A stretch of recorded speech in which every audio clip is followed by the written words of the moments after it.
turabasuje mu izina rya Yesu Kristo. We greet you in the name of Jesus Christ. Turabifuriza mugisha w'Imana n'amahoro y'Imana. We wish you the peace and blessings from God. Ni Pr Ntwarane Anastase tugiye gusangira ijambo ry'Imana. It's Pr Ntwarane who is going to share with you the word of God. Bahaye ikaze kandi mbifurije gufashwa n'iri jambo.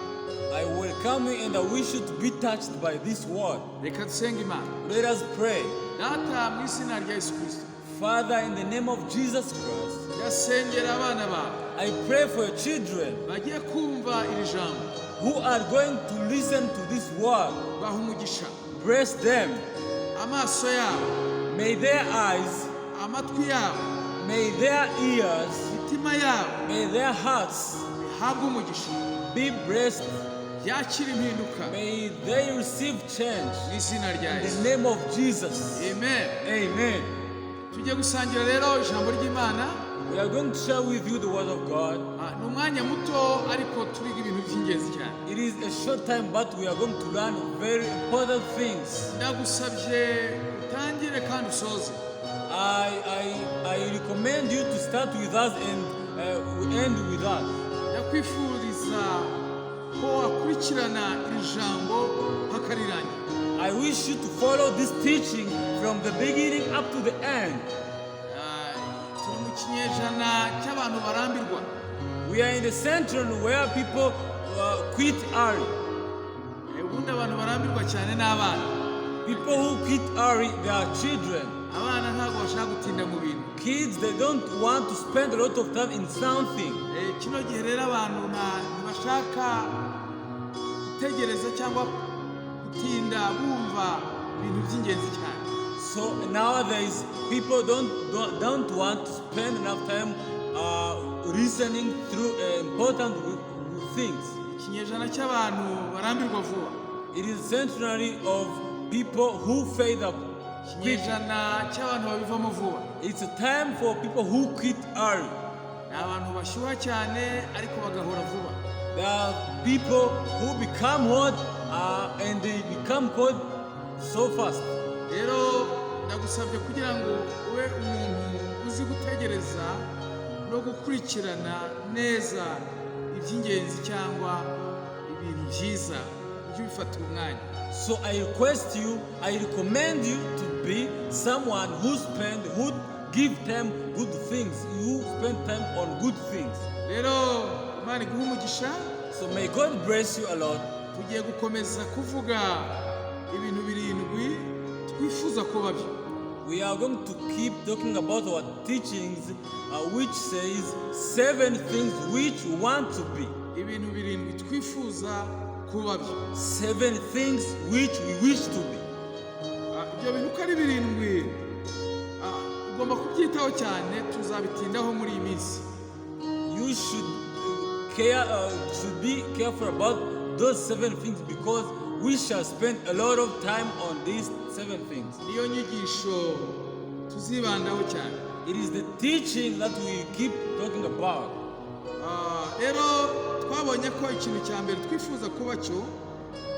So last time we saw that the first thing we want to be, twifuza kuba bo Imana ishaka. we wish to be those people whom God wants us to be. Nicyo nza kuvugaho It cyane. is what I'm going to spend a lot of time on it. Icya kabiri turifuza kuba abantu bateye imbere mu buryo bwose.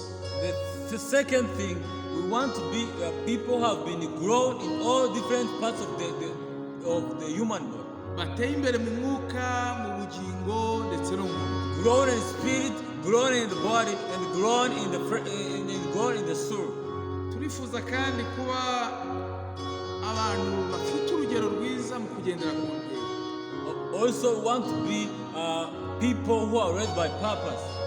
Kuba urugero kugendera ku ntego. People who are example in walking through purpose. Kandi turifuza kuba abantu bakuze mu mwuka, abantu b'abayobozi bakuze mu mwuka. Buri wese ni umuyobozi. Also, we want to be leaders who are matured in the spirit. Ko buri wese ni umuyobozi. Because everyone is a leader. Cya gatanu turifuza kuba itorero cyangwa abantu basubiza ibibazo biri muri sosiyete. The fifth one, we want to be the church or people who provide solution in problems around the community. icya gatandatu turifuza kuba abantu bafite urukundo kandi bazi kubana neza. The sixth one is that we want to be the people who are led by love or who have love and who have the good sociability. icya nyuma kandi nacyo cy'ingenzi cyane turifuza kuba abantu batoza abandi, bigisha abandi, babyara abandi. The seventh one, which is the last, we want to be the people who train others, who teach others, and who give birth to others, or who produce others. Rero tugarutse ku cya mbere turifuza kuba abantu Imana ishaka. So by starting on the first one, we wish to be the kind of people which God wants us to be. Undi Yesu yaje mu isi kugira ngo atugarure mu kibanza cyacu twari twaravuyemo kubera icyaha cya Adamu. Jesus came on earth so that he can bring us back to our place which we left because of Adam. Icyaha cya Adamu cyakuye umuntu mu kibanza cye. The sin of Adam repressed the man from his initial place. Umuntu yimutse mu kibanza Imana yamushyizemo. The man shifted the place where God put him. Byatumye rero umuntu atakaza ishusho y'Imana. That caused the man to lose the image of God. Byatumye umuntu ataba uwo Imana yamuremeye kuba we. That caused the man to not be the one whom God wanted him to be. Byatumye umuntu asukundi. That caused also the man to have another image. Nibaza ko Imana yarebaga umuntu ikamuyoberwa. I wonder that God used to look on men and didn't recognize the man. N'uyu munsi iyo tutaragaruka muri icyo kibanza ngo tubabe Imana ishaka, nibaza ko Imana ibibona umuntu ikabura wa wundi yaremye. And even today, once we didn't come back from the place which we have left, I think that God, when He looked on us, He didn't recognize us well. Kuko imuburaho ishusho yamuhaye. Because God does not find the image which He gave a man. Iyo tugiye mu itangiriro igice cya mbere 26 atwereka amagambo y'ingenzi agaragaza uko umuntu yaremwe. Imana iravuga iti tureme umuntu agira ishusho yacu, ase natwe, batwara amafi yo mu nyanja n'inyoni n'ibisiga byo mu kirere n'amatungo n'isi yose n'igikururuka hasi cyose. Amen. In Genesis chapter 1 verse 26 it says, "Then God said, let us make a man in our image, in our likeness, and let them rule over the fish of the sea and the birds of the air, over the livestock, over all the earth, and over all creatures that move along the ground." Uyu ni umurongo w'ingenzi cyane. This is an important verse. Navuga ukubiyemo n'ubutumwa bwose ureba umuntu, hakubiyemo mishoni cyangwa se ubutumwa bw'umuntu.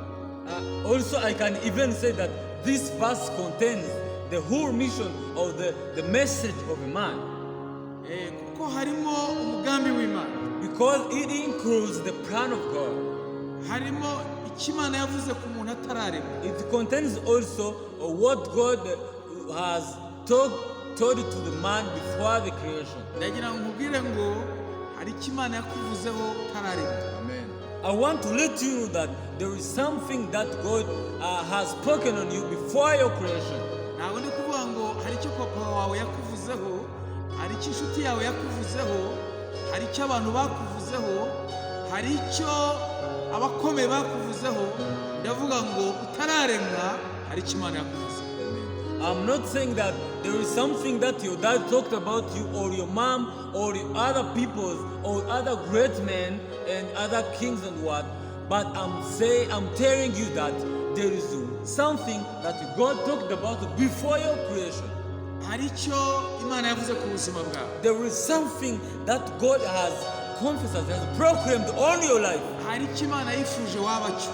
There is a certain kind of thing which God wished you to be. Gikubiye muri uyu murongo. It is found in this verse. Hari abantu bacika intege kubera amagambo mabi y'abantu. There are people who get upset because of words of people.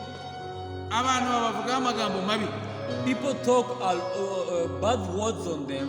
Abantu babagambiraho ibintu bibi. They have bad plans on them. Ababyumva bagacika intege. And once they heard about it, they get upset. Ariko njye ntabwo nitaye ku byo abantu bavuga. But I'm not taking care of what people are saying. Ntabwo nitaye ku magambo abantu I bavuga. don't even care the words of people. Ntabwo nitaye ku migambo abantu bangirira. I don't even care about the plans of the people on me. Ntabwo nitaye ku bitekerezo bangiraho. I don't even care about their thinking on me. Nitaye ku cyo Uwiteka yamvuzeho. But I care on what God talked about me. Ku cyo Imana yamvuzeho. On what God said about me. Ku cyo Imana yangambiriyeho. On what God planned on me. Icyo yamvuzeho ntararemwa. Hallelujah. What God said on me before the creation. Icyo yavuze rero ntararemwa. That He said before the creation. Nkwiriye guharanira kuba cyo. I have to press, I have to try my best to be that. Nkwiriye guharanira kuba muri icyo kibanza. I wish I have to try to be in that place. Kandi iyo twageze aho ngaho, And once you have reached in that place, nta bidutera ubwoba, no things which can bring fear, nta byatwica, nothing can create us, kuko tuba turi mu mugambi w'Imana. because we are in the plan of God. Niyo habayeho kuva ku isi, And even when there is trouble and problems from the world, biba biri muri uwo mugambi w'Imana. it includes, it is in line with the plan of God, Nk'uko Yesu byagenze. as it has happened to Jesus. Rero hano icyambere ukwiriye kumenya, So the first thing you must know, Imana irashaka ko ugira ishusho yayo. God wants you to have His image.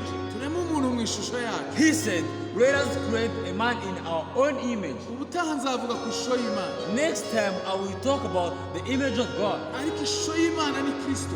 But the image of God, it is Christ. Bivuze ngo tureme umuntu usa na Kristo. It also means let us create a man who look like Jesus. Rero nzavuga kuri Kristo.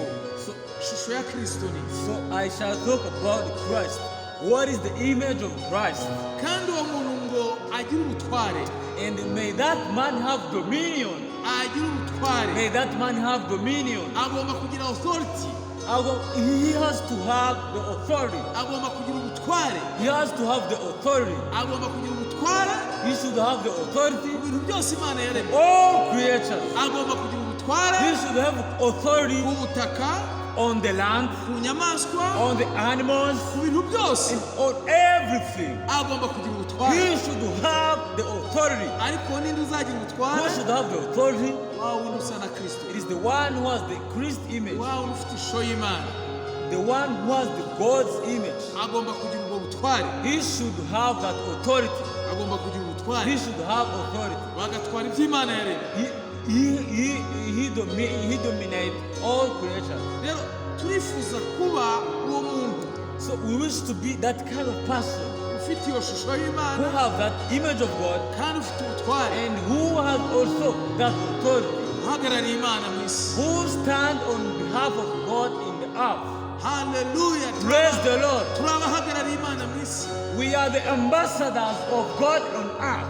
Ntabwo turi abantu boroheje. We are not weak people. Tujya ducika intege We are not normal people. Sometimes we get weak. iyo turebye amazu tubamo. Once we look on our houses, Watekereza background yawe, when you think on your background, where you came from, watekereza amashuri wize, when you think about your level of education, wumva uri umuntu woroheje. and you realize that you are a normal person, Ndagusubizamo imbaraga. I want to strengthen you. Muri Kristo uri umuntu ukomeye. In Jesus Christ, you are not a normal person, you are a great person. Uri muri twe arakomeye. Who is in us is great. Kuruta uri mu bisi. Who is great than who is in the world. Dufite ishusho ya Kristo. We have the image of Christ, Kandi dufite ubutware. and even we have the authority. Icy'ingenzi ni ukubimenya. The most important thing is to recognize that, Kandi ukabigenderamo. and you walk on that. Mari guha umugisha. May God bless you. Haranira kuba uw'Imana. imana yakuremye Try your best to be the man that God created you to be. haranira kuba uw'imana yifuza. Try your best to be the one God wants you to be. ndabigusabe mu izina rya Yesu. I wish that on you in the name of Jesus. uzacikwe na video y'ubutaha. So don't miss the next video.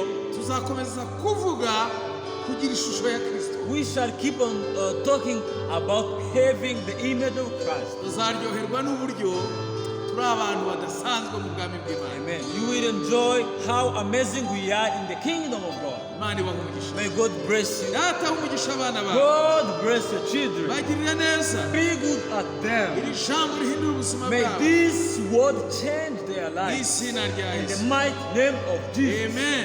Amen. usangize abandi iri jambo Share with your friends and family this word mu izina rya Yesu. in the name of Jesus.